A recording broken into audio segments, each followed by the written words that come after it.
Yo guys, welcome back to another video. UFC Fight Night Allen vs Costa just wrapped up yesterday, and I'm gonna give my entire recap and thoughts on the card. Starting with the main event. Great performance from Arnold Allen, man. Reminded a lot of people of how good he still is in this division, even though with how stacked featherweight is. Yeah, man, he needs to be respected. I saw mostly people going with Arnold Allen on this one. I did see a couple people who were going with Costa, and seeing him knocking Arnold Allen out. I didn't see it, man. My prediction was more towards, obviously I picked Arnold Allen to win. I picked him to win actually by late stoppage, late TKO. But I also said I could see a decision. Ended up being a decision. I was just basing my prediction more off of, I think that Melquizael Costa isn't going to be able to deal with the pace in those later rounds, and I think he'll gas and fatigue quicker than Arnold Allen. And Arnold Allen will be able to just take over in the later rounds and just start pouring it on, and he'll get a finish. But to be fair to Costa, though, he actually dealt with the pace a lot better than I thought. I'm going to go through the fight very quickly. Round 1, Arnold Allen put Costa on the back foot, as I expected him to do. Allen dropped Costa with a nice left hand. Made Costa do an entire 360.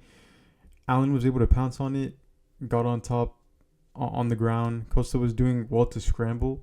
Very good scrambles from the both of these guys.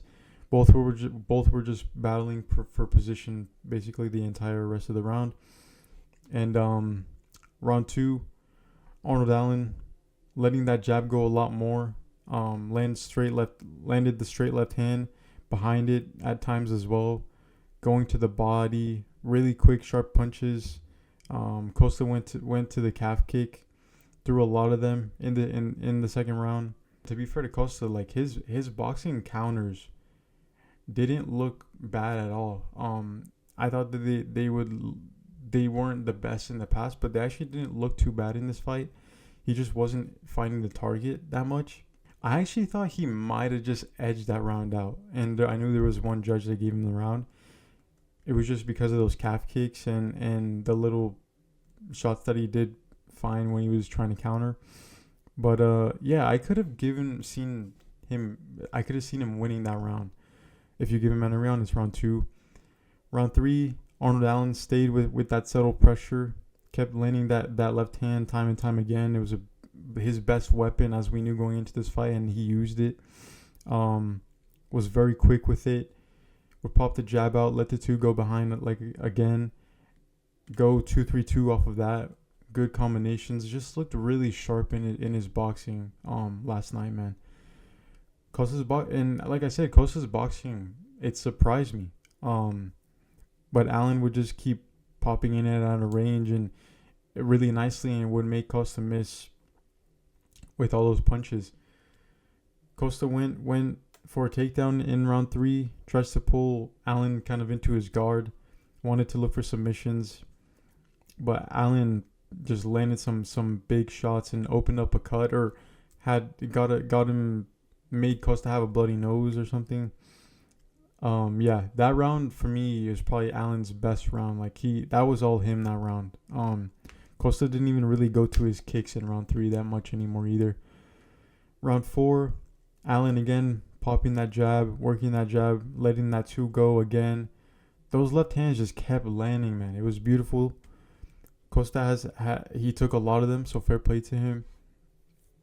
Allen was able to get a lovely trip in the clinch, get Costa away from the fence. Allen mainly just controlled. Costa was able to scramble back to his feet. And again, Costa wasn't going to those kicks as much anymore. I think he was starting to feel that pace a little bit. Again, this was his first 5-rounder. And even when he would throw those kicks, you could tell he wasn't as explosive with them. And yeah, Allen landed the better shots in round 4.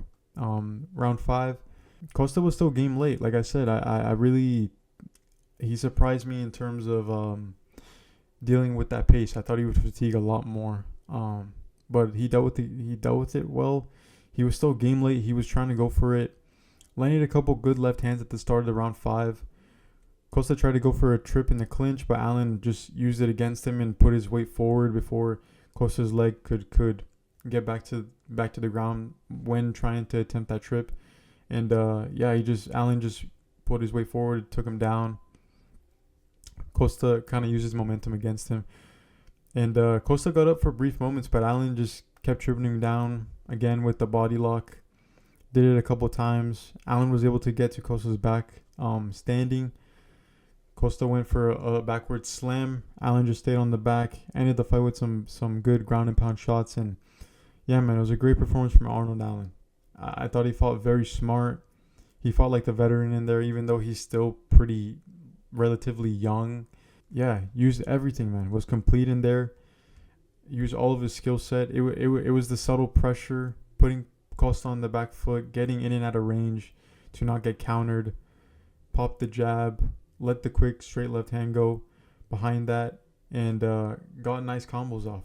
His hands were so sharp. Used the grappling when he needed to.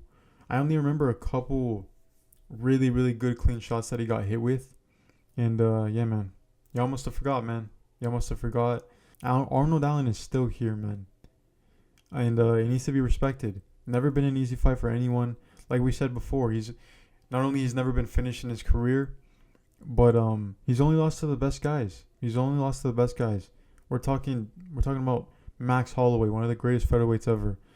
Mosar Evloev, who's going to be fighting for the title next, and Jean Silva, who again is up there, and a lot of people rate him super, super highly. Yeah, he's still here, man. Never been an easy fight for anyone. Never turned anyone down.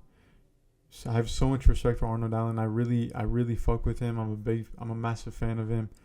And how could you not love Arnold Allen, man? How could you not love seeing him win? Yeah, I heard people saying Yair fight could be next for Arnold Allen. I would love it. I would love to see him fight Yair. I think it would be good. I think it makes sense for both guys, you know.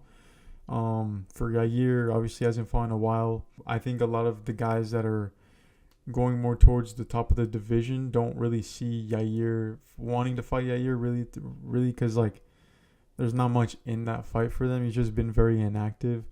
I know Aljo and Yair was in talks for, well, just rumors. I think Arnold Allen and Yair would be the best. I think it makes sense for both of them, man. I think that's a fight that could get made. Yeah, it was just a great performance from Arnold Allen. But I'm going to give Costa his props, dude. I like Costa as well. Like I said, I became a fan of him. I saw him fight live in Seattle, and I just think his story is very cool to see as well. And he did well with those kicks early on. I said if he were to win the fight, it would come from those calf kicks. He went to it a lot in this fight because, again, they were both not used to the southpaw matchup, so it didn't allow Costa to go to some weapons that he usually goes to. But it opened up that calf kick for both of them, but Costa went to it way more. He did better with the pace, like I said, than I expected. That's why I saw Allen getting a late finish. I thought he would break him. And he didn't. So he did slow, but he was still game late. He was still trying. And his boxing in moments looked good, better than I expected. He's very tough. He took a lot of good left hands, and he only got dropped like once or twice by them. And yeah, fair play to him, man. Much respect. Still excited to see what he does next. Excited to see what Arnold Allen does next. And yeah, man, I thought it was just a very complete performance from Arnold Allen. Respect needs to be put in his name. Great to see. Moving on to the co-main event. Santos looked good in round one. He was moving his head, getting on the inside, letting his hands go, landing to the body, being very active. But again, you could see it coming from a mile away. He was going to gas. It was trying everything in that round, spinning kicks, exploding with long combos, trying to take him down, but like throwing everything with power.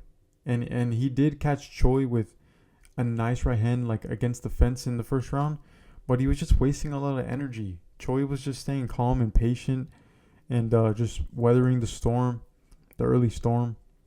And Santos again in round two came out doing the same thing.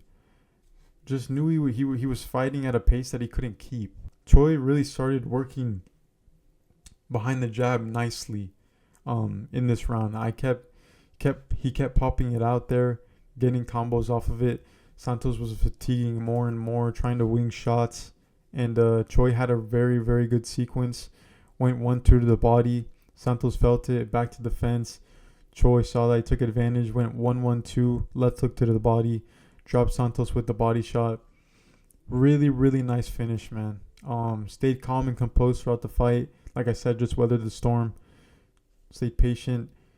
Choi keeps his winning streak going, man.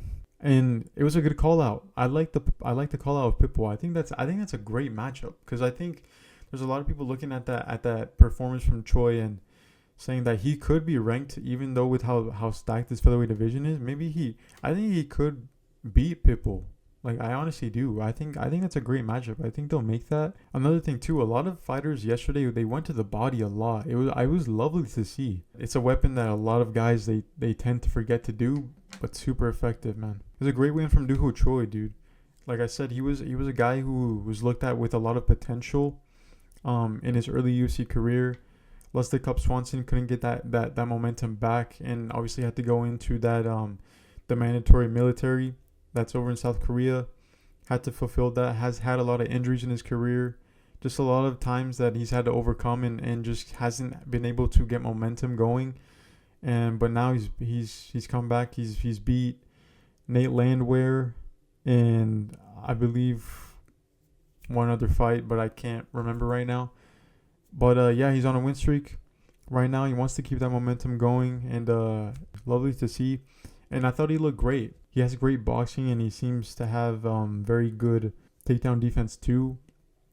And I know in the Landwehr fight, he did take him down as well. So he's well-rounded the game. Obviously, his boxing being more dangerous. And I like his hands, man. They're really nice. Yeah, it's good to see from Doo Ho Choi. Great performance. I went with Daniel Santos on this one. He proved me wrong, but I did say I wasn't like confident in this prediction at all. Yeah, that's poor for me, but fair play to Doo Ho Choi. Great performance. Moving on to Malcolm Wellmaker and Juan Diaz. Yeah, man, this was tough to see. I'm not gonna lie. I'm a Wellmaker enjoyer. I really like Malcolm Wellmaker. I think his story is incredible, and I just love his striking. And I went with him to win this fight, but I said it. I made a really bad prediction video. It was very last minute. I had to like be whispering because my family was here, and I was filming it in the morning.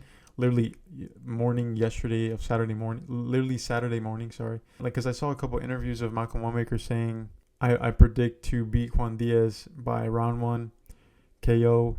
And I was just saying that I don't think it's smart of him to come into this fight thinking that it's going to be over quick, because you could be in for a rude awakening. And because I watched film on Diaz, and he looked very good to me.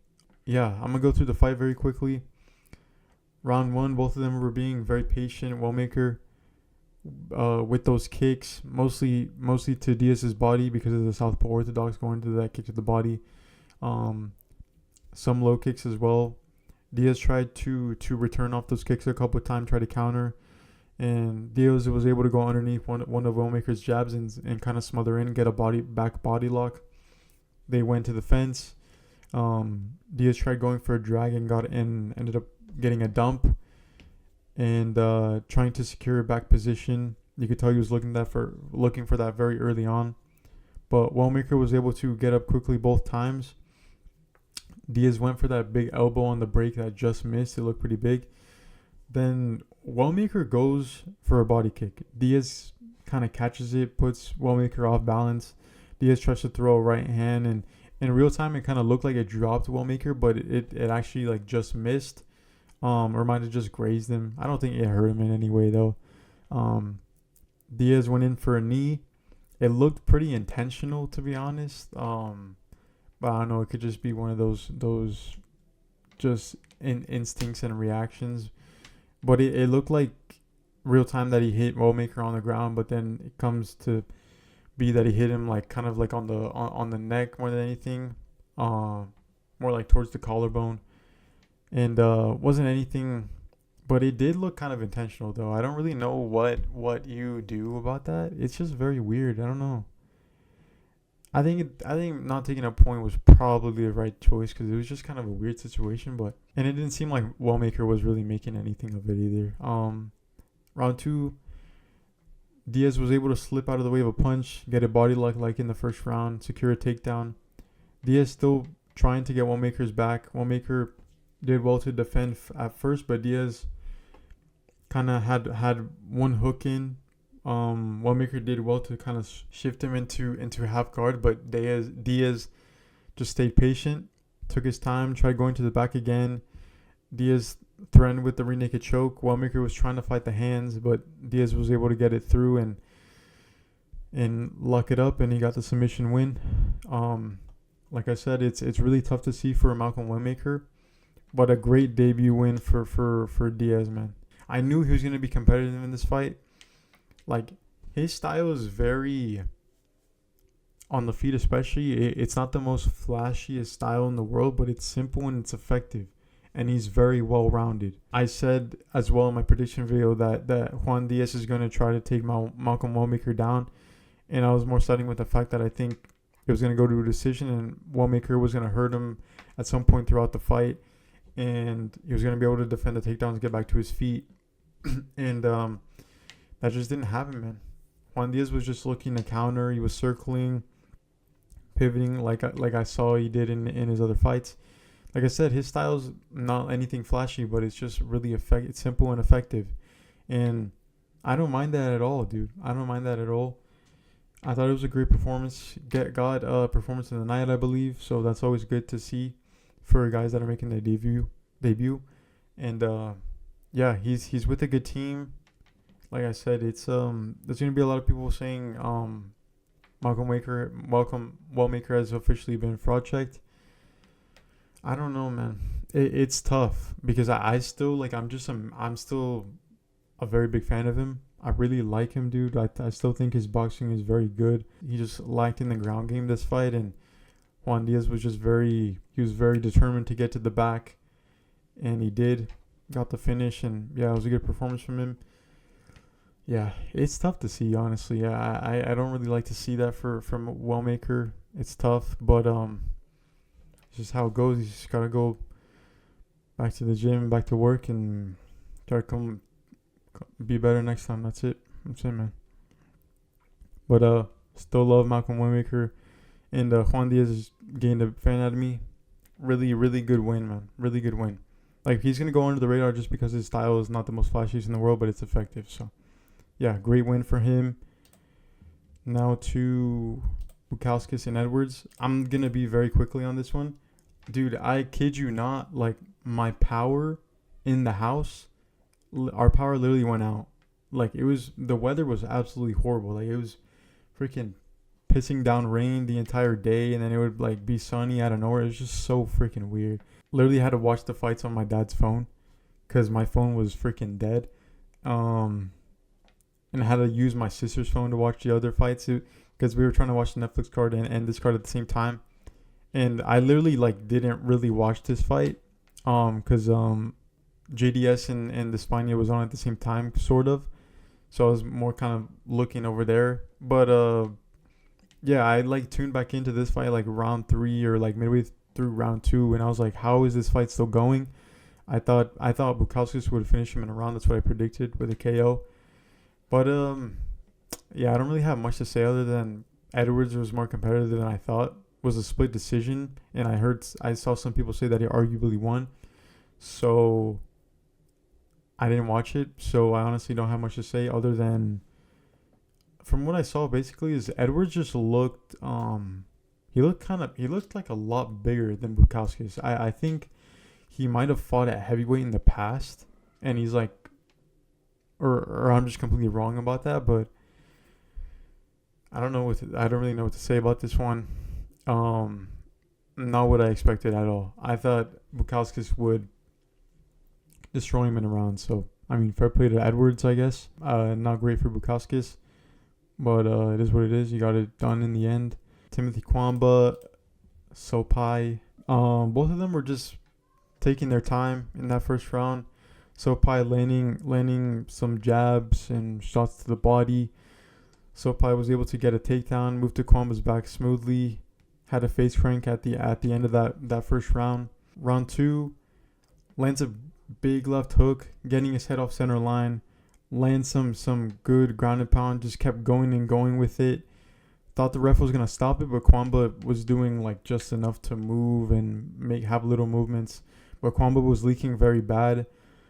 Sopaj gets on Cuamba's back with one hook in off to the side, kind of gets a rear naked choke. Cuamba taps immediately. Yeah, best performance of Sopaj's career so far. I thought it was a great win. This performance is living up more to what people hype him up as. I think he's technically very good, and he's obviously still very young. Good win for him. I think he's a good I think he's still a good prospect. I think he's one to look out for. Now this one, brother, I did horrible on predictions for this whole card, by the way. Horrendous. I did absolutely horrendous. I think I was 7-6 on the night. Just absolutely freaking horrendous. I was literally gonna go with Williams. I changed my prediction literally like last minute. Nikolai has gone hurt in every single one of his fights. Don't know why I didn't see that happening. I went Veretennikov by decision. It's such a stupid ass prediction for me. I don't know what I was thinking. That's so poor for me, dude. Honestly, so poor. Veretennikov was trying to counter Williams with that left hook a couple times. Got close with it, but Williams was getting closer and closer with his shots. Once he landed one good shot, Nikolai was all over the place. Was hurt very bad. Well, his legs were not underneath him. Williams kept landing that right hand. Has crazy power with that. I literally knew that. I don't know why I went with Veretennikov. Like, I don't know why. God, man, that one pisses me off. It's so annoying. There's another one that pisses me off even more, but this one, I was literally going to go with Chaos Williams, dude. Because I don't even rate Veretennikov like that. I really don't. Like, that was one of the things, when I think of Veretennikov, I think he's a guy who is very, like, technically good, but he just gets tagged a lot, and again, his ground game is a bit, it's not that great from what we've seen. Yeah, he always gets tagged in his fights. I don't know why I didn't see that happening in this one. That's so poor for me. That's such a bad prediction from me, dude, honestly. Because, like, they were going to strike. Like, why did I not? God, it's so bad. That's poor for me. But anyway, moving on. Tokkos, Ivan Erslan. They had a crazy first round. Erslan really went for it. Obviously, we knew that he has a streak of round 1 TKOs. Heard him a few times early in the round. Couple good jabs, good uppercuts, right hands. Dropped Tokkos. Tokkos was able to get a hold of Erslan's leg and not get finished. And he started to get some momentum late in that round. Let some combos go, landed some good shots. But round 2, Erslan just looked a lot fresher in my opinion. Tokkos looked pretty gassed. His movements were very, very labored. Erslan was able to get on top and stay there. Not much else happened other than that. Round 3, Tokkos he feels a very lazy takedown. Erslan just took advantage and smothered him to the ground. Stayed in guard, landed little shots. Tokkos gave up his back trying to get up. Got to his feet a couple times, but Erslan just dragged him back down. You could see Tokkos, he was just visibly frustrated and just kind of accepted defeat. Just frustrated. I went with a round 1 TKO Erslan prediction, and it almost happened, but he gets a decision, so I mean it is what it is, I guess. Tommy Gantt versus Artur Minev. I think Tommy Gantt is a very good prospect, I guess. I mean, we were saying it a lot with Mike Malott too. Like, he's 32 and called a prospect. If you're going to call Mike Malott a prospect, then Tommy Gantt is a very good prospect too in that way, I guess. Obviously, we knew that Minev has very good hands and he's very quick, powerful. Yeah, Gantt was just able to get in close enough to try takedowns. But most of that first round was just against the clinch with Minev Minev defending well. Even when Gantt got him down in moments, Minev just worked to the back, worked back up quickly. Gantt was mostly just controlling those positions, landing some knees to the body. Minev ripped to the body once in the clinch in the first round, but that's really it. In round 2, Gantt came out a bit more with his striking, trying to set up takedowns behind it. Minev did better to break off the clinch a few times in this round. He was staying at space and pivoting off to his side, which was good for the time being. But Gantt was able to finally get a takedown and settle a bit more this time after he got the dump. Got to the back mount, landed some good ground and pound, got him flattened out. More nasty ground and pound. Got the TKO win. Great performance, man. I thought it was great. I thought he looked phenomenal. And it was against the guy who even though it was on short notice, like you could tell he came prepared for that defense and he still couldn't stop it. Just stayed with the pressure. Was always trying to stay active and land damage, which is always good to see. He's another guy who wrestled first and came into MMA late. He wants to be active. Let him, dude. Let him. He looked really good. Keeps the win streak intact. I believe that's 7 wins in a row now. Yeah, I think he's someone to really look out for. I think his striking didn't look that bad for obviously for what he's trying to do, set up his takedowns. And he's just relentless with it. And it's always good to see wrestlers when they come in there, not just like solely just trying to control. And they are trying to get damage off, which is what Gantt was doing. So I thought he looked great. I think he's someone to really look out for, man. Genuinely. Moving on. Vieira, Cavalcanti.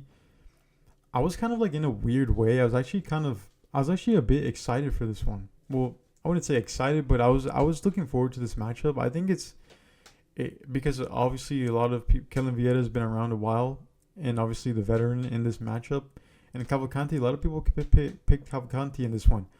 I went with Vieira by decision. She got it done by decision. Like, I knew she would be able to hang on the feet, but she did better than I thought. Like, I said in my prediction video that I think if Cavalcanti was able to defend the takedowns and stay on her feet, I think she would be able to win the fight. Because I think her striking is a lot cleaner and, like, smoother. And she stays at a distance, and even if she stays on the feet, it would make Vieira hard to kind of get to her legs because she is like kind of in that posture with her hips a bit backwards, a bit more back. But yeah, Vieira, she did good on the feet. A lot of the time she has more power than these women in these divisions, and Vieira got a takedown in round 2, controlled for pretty much the entire round. But other than that, Cavalcanti didn't get taken down. Vieira did little damage with that takedown, but it was mostly just control. And like I would say round 1 and 3, like they had very little in them. I just think Vieira was landing better shots, and they had little in them, but they were very clearly to Vieira in the end. So yeah, she wins a decision. And yeah, I actually like Vieira, man. She's been around a while and also just like keeps proving time and time again. Like, if you want to get to that title, she's kind of like that. I mean, I would say gatekeeper, maybe, kind of like in that division. If you want to get to the title, you have to get through me. She gave even Kayla Harrison like a pretty tough fight as well, and other women as well. So yeah, man, it's good. It's good win for her. Cavalcanti, I still think is good, but yeah, Vieira was just better. Now this one, dude. Oh my god. Cody Brundage does it again, man. With his back against the wall, finds a way. Yeah, both guys were just very patient early, exchanging leg kicks. Petroski got a takedown in round 1, did little damage, but it was just enough to win the round. Round 2, Brundage, his coaches tell him, come out, win the first part of this round, and the rest will work out itself. Brundage right away lands a big left hook. As soon as it landed, I knew it was wraps. The way Petroski went to the ground. Congrats to him. But there's nothing else I could say. Happy birthday to him. I'm freaking pissed about this one. I literally, like, again, this is another one with Chaos Williams, Veretennikov. Petroski, I went with Petroski to win the decision because I thought he would just had more past the victory, and because the striking it's not like bad, and I thought he would be able to take Brundage down.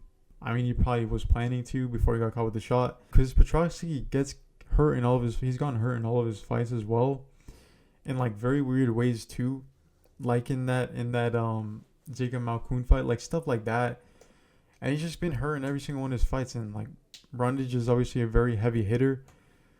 Yeah, man, I'm happy for Brundage. That was such a bad prediction for me. Ardelean, Viana. I didn't watch much of this one. I was like, I can't remember what I was doing. I think I was helping my mom with something. But either way, I saw that Ardelean dropped Viana in round one. Didn't watch much else other than that. I don't even know what the finish was too. I knew it was a submission, but it kind of looked like more like she blew her knee out because of like all the weight that was on it. I don't even know what it was, to be honest. I genuinely don't know.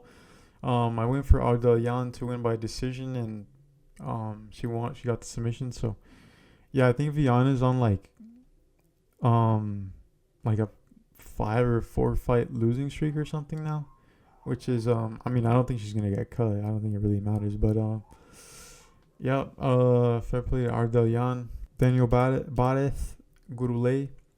I thought this was a great performance from Gurule. Won all 3 rounds. There was a big power difference that was showed. Put Barez on the back foot. More impact in his shots. Threatened with the choke in round 1. He hurt him as well. Round 2 again. Hurt him very bad. Almost finished him in that round. I don't know how Barez didn't get finished. Didn't even get dropped in that round either, which is crazy. Round 3, Gurule just closed out the show. Barez was really tough, but Gurule just went to work, man. I thought he looked really good. It was a good fight between the two guys. And yeah, good performance from Gurule. Good performance. Proved me wrong. Bannon and Cagliari. Cagliari got the takedown in round 1. Pretty much just stayed there the rest of the round. Round 2 was a bit closer. Got a takedown, but didn't really do any damage with it. Bannon did more on the feet, I think, and it was probably 1-1 going into the 3rd round. Although I didn't watch like the first part of the first round because I tuned in late because I was barely getting back from somewhere. From what I saw it being 1-1 going into the 3rd. Cagliari gets her to the ground once again, able to find the head and arm choke, got the finish. Yeah, man, that was the whole card. On paper, this one was really wasn't good. I wasn't really excited for this one. I was excited to see how the main event would play out, and obviously to see Wellmaker fight. It was just alright. It was okay. I was honestly more excited for the Netflix card than this card, if I'm being completely honest. Yeah, I did horrible for predictions. As I said, it was horrendous for me, dude. But to be fair, I think there's a lot of matchups on here that just were kind of hard to predict in the first place, but not an excuse. I did really bad. So, and again, my prediction video was out very, very late. I literally filmed it the morning yesterday. Yeah, I need to get these videos out way sooner. My recap for the Netflix card, if you want to see that, should be up now as well. Yeah, man, I thank you guys for watching. Thank you for your time. Ardelean had a great performance, and yeah, man, I'll catch you guys in the next one. Peace.